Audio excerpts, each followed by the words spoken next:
Si Congressman Pulong, mga kababayan, as you know, kasi nabalita na to sa mainstream media, nag-file ng isang bill mandating random drug testing sa lahat ng mga government officials at may emphasis siya, mga kababayan, dapat kasama yung Pangulo. Para niya, Mr. Maravillas, alams na may politika talaga. Hindi mo maalis ang ganyang iisipin ng ating mga kababayan na ang intensyon ay sira. Nagbabagang mga balita at pagtalakay sa mga isyu na lipunan. Pulsa, opinyon, para at paglalantad sa katotohanan. Pulsa, what you see is what you get. Unisan. Yung ating Pangulo. Kasi ito yung sinasabi palagi ng kanilang kampo, lalo na ng kanyang tatay, at siya mismo. Ang masaklap nito, mga kababayan, kasi several months ago, napabalita na sa Davao City, nag-positive ang may 37 na mga empleyado ng City Hall. Ito yung balita, mga kababayan. Kahapon, Representative Paulo Duterte files bill mandating random testing for government officials. Ayan House Bill 10744 introduced by Representative Paulo C. Duterte. Ayan mandating an act mandating elected and appointed officials or public officers including the President of the Republic of the Philippines to undergo random drug testing through hair follicle. Talagang in-emphasize pong hair follicle. Ito yung demand ng mga taga-nausog sa kanilang propaganda. Dapat niya magpa-hair follicle na yung ating Pangulo. Huwag yung ihi lang. Every 6 months, in institutionalizing voluntary random drug testing of candidates for electoral posts within 90 days prior to the election day, amending for the purpose Republic Act number 9165 or the Comprehensive Dangerous Drugs Act of 2002. Alatado niya, Mr. Maravillas, na ginamit ni Pulong yung kanyang pagiging congressman para sa propaganda ng mga taga-nausog tungkol sa pulburon. Paano? Na ganun talaga po But anyway, nagpa-press con kanina, mga kababayan, yung mga congressmen, especially yung mga binansagang the young guns in Congress. Naitanong ito ni Tina Panganiban Perez, yung reporter po ng ABS-CBN yata yon. Pakinggan natin kung ano yung reactions ng mga congressmen dito sa final, mga kababayan, na bill ni Pulong Duterte. Ayan po yung press conference by the House of Representatives. House of Representatives press conference August 13, 2024. Mga batang congressmen, yan si Davao Oriental 2nd District Congressman Honorable Chino Miguel Armario, at saka yung iba pang mga congressmen. Makikilala na lang natin dito. Pakinggan natin yung tanong. Maraming salamat po. Tina Panganiban Perez from GMA 7. GMA pala, si Tina. Good morning po. Si Congressman Paulo Duterte po ay nag-file ng bill para po sa mandatory random drug testing every 6 months for all elected and appointed government officials. Tapos meron din pong provision doon for voluntary drug testing for everyone running in elections. Ano pong masasabi niyo doon? Maybe we can start with Kong Migs as Vice Chair po of the Civil Service. Si Migs, na-interview na natin siya sa Congress. Parang wala akong choice. Ako talagang inuna mo, Tina, ha? Yes po, ma'am. Well, with any legislator naman, they're welcome to file bills, right, that they deem fit. But as a legislator, I hope lahat naman tayo, as legislators kami dito, alam naman namin yung mga rules na we file, not just to file, but the intent is good, and I hope the intent for this is good. there is a Supreme Court case already that deemed unconstitutional a mandatory mandatory drug testing if it's going to be deemed included as one of the qualifications for a candidate. Kasi sa inyo yung full story ng balitang yan, click subscribe muna dito sa ating YouTube channel and hit the notification bell para lagi po kayong updated sa mga kaganapan dito sa ating bansa. Like and share na rin po ninyo ang ating video. At huwag na rin po ninyo na skip yung ating mga commercial ads para tuloy-tuloy lang ang pag-unlad ng Bagong Pilipinas. Sa mga nagana po ng malinis and spacious fitness gym, pumunta lang po kayo sa aming Colossal Fitness Gym. We also offer Grab Car Rental with our brand new 2023 model ng Toyota Innova. We also accept booking for those who are planning to travel via PAL, Cebu Pacific, and other airline companies, local and international, and bills payment for Meralco Bills, Aleco Bills, PLDT, etc. Ang Colossal Fitness Gym is located at 3rd floor Security Bank Building, Lanco Business Park, Legazpi City, Albay. For inquiries, look for Gilon Maravillas, contact number 0966-802-0949. Yan po yung aming Innova. Lagi na pong matao sa amin.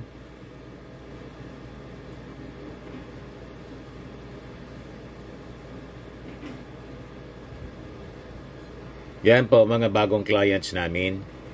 Napakaganda at colorful at napakalinis ng aming gym po. Pati mga foreigners po pumupunta sa amin, mga British tourist po sila dito sa Legazpi. Na-set up na rin po yung aming mga brand new gym equipment.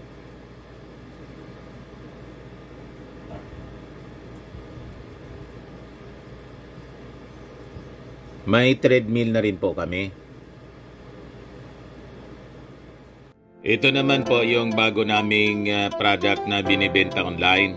Eye Glow Serum, whitening po siya. Tingnan ninyo yung epekto sa aking anak na architect before and now. Yung mga inquiries po ninyo, dumiretso na lang kayo sa kanyang Facebook account, Riz Maravillas.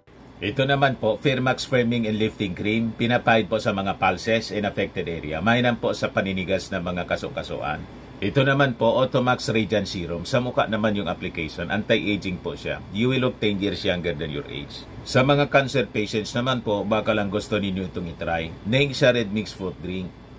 Hindi mo po siya gamot, food supplement siya. Kaya lang, gawa siya mga kababayan sa goji berry. Yung goji berry may anti-cancer properties. O ngayon, yung mga inquiries ninyo, dumiretso na lang kayo sa aming messenger sa Facebook para masagot namin agad. Ayos pa? Ayos na ayos niya, Mr. Maravilla. Yung Constitution naman naglalagay nun. But sana po, madepensahan niya to and maganda po yung intent niya. And to defend this, you have to be able to attend the committee hearing and not pass it on to someone else. So, parang mahirapan po magkapasa kasi may decision na pala yung Supreme Court na it is unconstitutional. So kung halimbawa mga kababayan, hindi ito makapasa sa Congress on questions of constitutionality, baka i-blame na naman po ng mga propagandista ng mga taga-nausog na kasian niya bangag yung Pangulo. Huwag kayong maniniwala, mga kababayan, pag ganon. Kasi may desisyon na yung Supreme Court. The constitutionality ng ganong uri ng policy. Ngayon, ang challenge dito, mga kababayan, sabi ni Migs Nograles, kay Pulong, dapat siya mismo ang mag-defend nito, hindi yung ipapasa lang niya. O ngayon, bakit ito nasabi po ni Migs Nograles? Nang pumunta tayo sa Congress to attend one hearing ng committee mga kababayan, napag-alaman natin mga kababayan na itong si Pulong, hindi man po nagpapakita sa Congress. Itinuro nga ng isang kasama natin. Yung opisina po, lagi man niyang sarado yan. Inaalikabok na niya yung opisina ni Pulong kasi hindi man niya pumupunta dyan. Ibig sabihin, sumusunod lang siya, si Pulong, hindi man pumupunta sa Congress kasi kaaway niya yung speaker. So, paano niya ipapasa yung final niya, mga kababayan, na bill, yun ang punto, mga kababayan, ni Mig Zubiri. Ituloy natin yung sinasabi niya. This bill, we respect it. It will go through the process. Sana lang na mapakita niya bakit niya ginagawa to, and na it's not for any vindication of anything. It's not to single out someone, because that will be unconstitutional. And sana this applies also sa local government units, because as our friends in media know, even in Davao City, meron mga 37, I think, that tested positive sa drug sa test, City Hall mismo, drug test sa isang department. So, sana this applies to all, hindi lang mag-single out. Ma'am, sorry po. May Idagdag patama ko si na Mig. specified kasi doon sa bill na including the president. So, I hope including din lahat ng mga local government at lahat. Again, kung gusto niya ganito yung bill, he has every prerogative to write a bill. Okay naman pala. Go through the committee, and if he deems that fit na tama yung wordings at madedepensa niya yun, sana lang po madepensa niya yun in the committee, in the floor, in front of everyone, and not pass it on to another congressman dahil bill niya po to. So, we will follow the process. We respect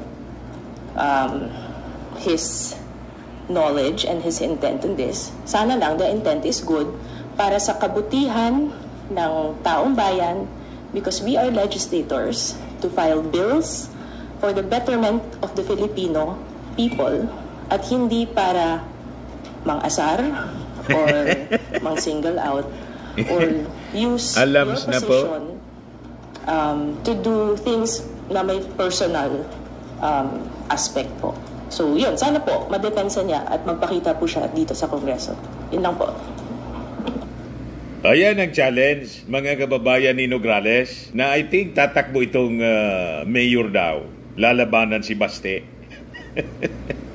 Yun ang dinig natin, pero wala pang final tayong award. Kung si Migs Nograles po ay siyang challenger ni Baste for mayor ng Davao. So malinaw yung sinasabi ni Migs Nograles po. Sana niya, hindi ito pang asar lang.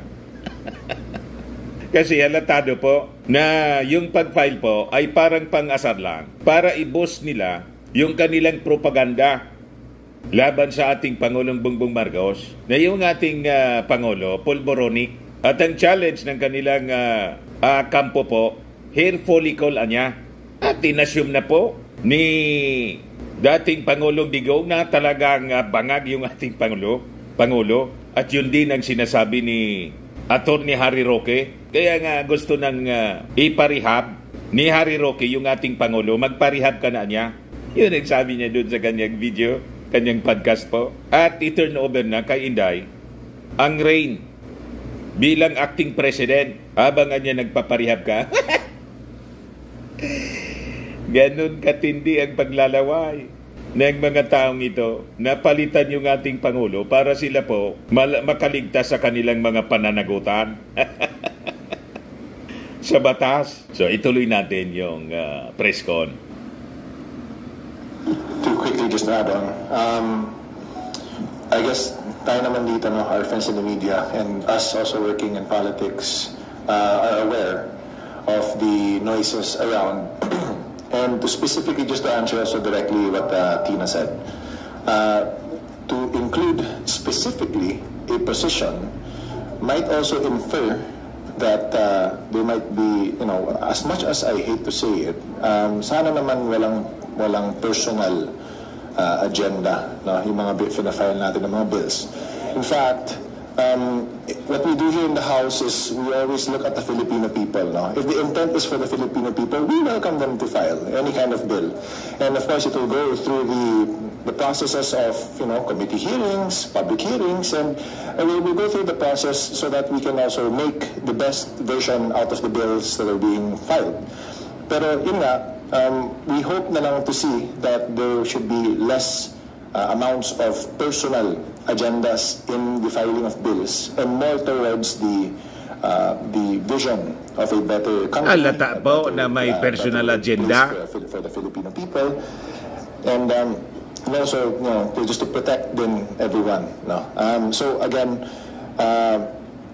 we would call on the wisdom of, we've had already, as what Congresswoman Miggs mentioned, there's also a Supreme Court case na rin, and it was also deemed unconstitutional. There were bills filed previously in the previous Congresses also targeting, or at least, including local government officials, but didn't really go through because of the Supreme Court case. So again, we would leave this to the wisdom of all the agencies, players involved, but we can get also at least a clear picture on how this should go.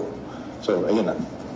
So nagdeklara na po yung Supreme Court na ang konstitusyonal. Anong rason pa ni Pulong? Bakit siya nag-file ng ganong bill in Congress na alam niyang hindi lulusot kasi may Supreme Court ruling na declaring such policy as unconstitutional?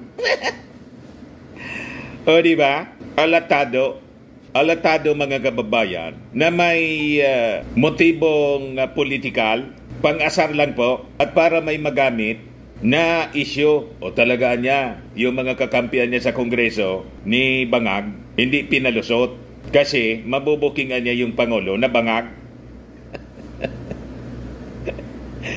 May ganon mga kababayan. Pero ang katotohanan, hindi nakalusot kasi hindi man pwede na yung Congress magpasa ng isang batas na unconstitutional. Tama? Idideklara lang yung batas na ang konstitusyonal. So what for?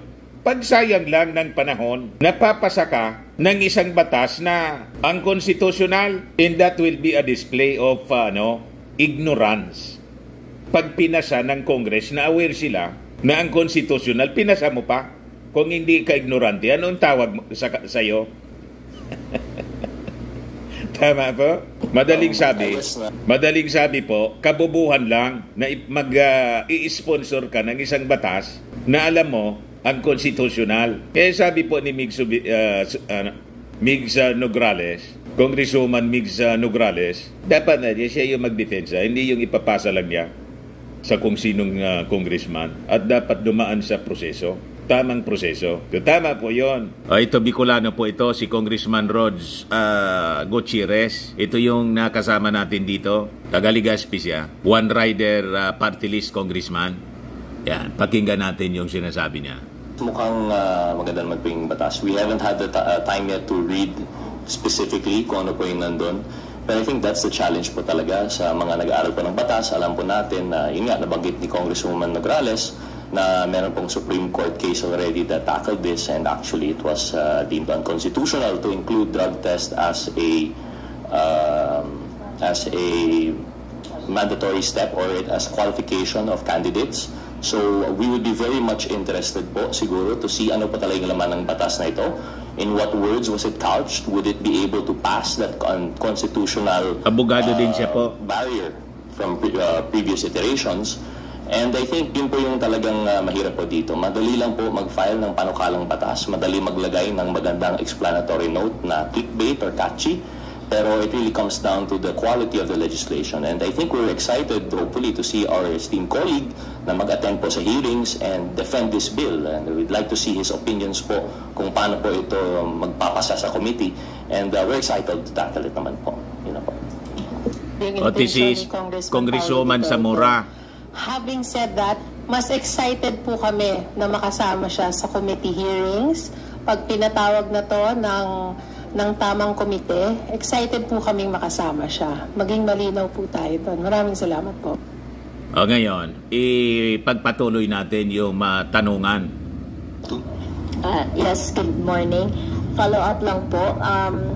What can you say about the timing of the filing nitong panukalang batas na ito after nang mag-resign from the Marcos Jr. Cabinet yung kapatid ni Representative Duterte?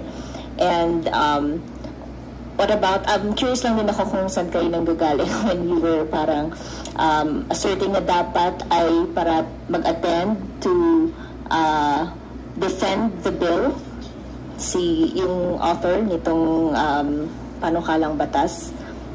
And meron po bang rights na mapapasa po itong panas na ito? Well, wag natin pangunahan kung anong rights ma-violate because the committee still has to hear on this, no? Sa amin lang, on the timing, it's within his right to file, anyone's right to file with, regardless of what had happened externally. Kasi every congressman, as part of their job, is really supposed to be filing bills that they think would be good for their constituents or the country. So, wag natin lagyan po siguro ng connection ang mga bagay-bagay. That's an unfair insinuation. And let's listen to the committee. In any committee hearing, for any congressman, if you are the author of a bill, you really do have to show up and defend your bill and explain why you want that bill to pass to the committee. Tama. For the committee members to pass it, and then later on in plenary, for the majority, at least majority of the House members to support your bill. So, yes, kailangan talagang pumasok, pumunta doon, at i-depensa ang bill to the best way that a legislator can. Siguro yun lang po. Ngiti-ngiti siya na kailangan pumasok kasi laging absent si Pulong. And siguro in addition, and it's not saying much, laging in addition absent po siguro. Inaamag na yung opisina. We feel po ang mga bagay-bagay. That's an unfair insinuation.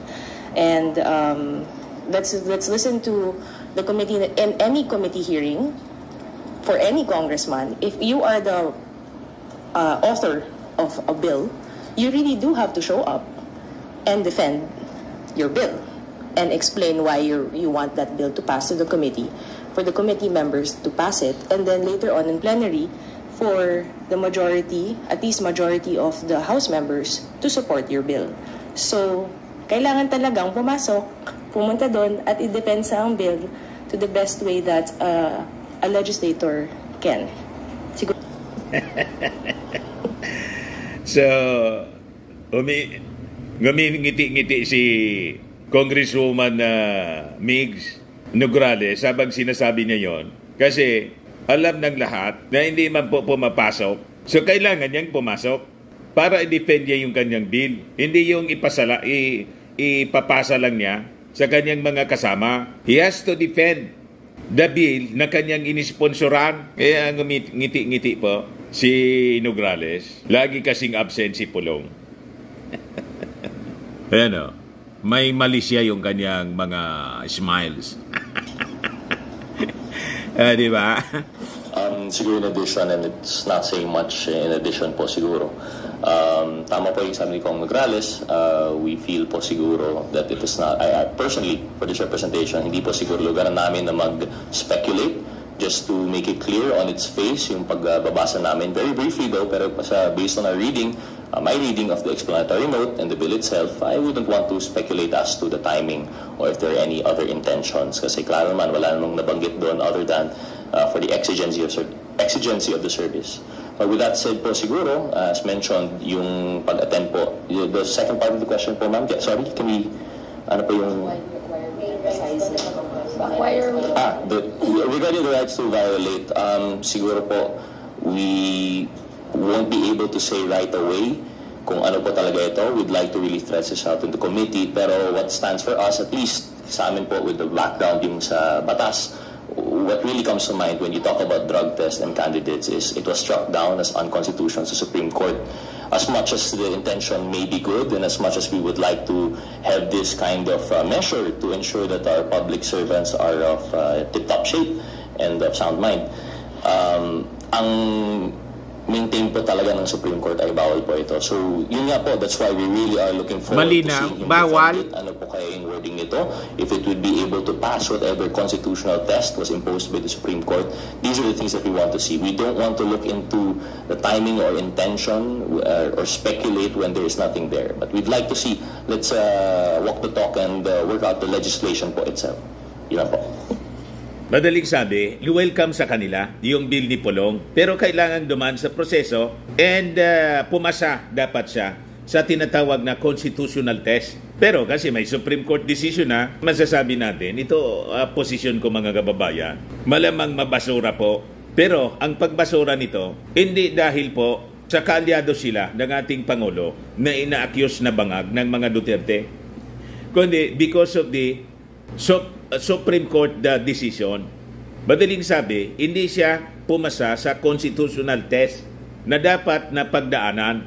So, yun po ang malinaw kasi sigurado pag hindi ito pumasa because it is unconstitutional, gagamitin itong propaganda ng mga Duterte laban sa ating Pangulo in against the Congress. Nagsasabuatan na niya kayo para i-protect yung Pangulo na bangag.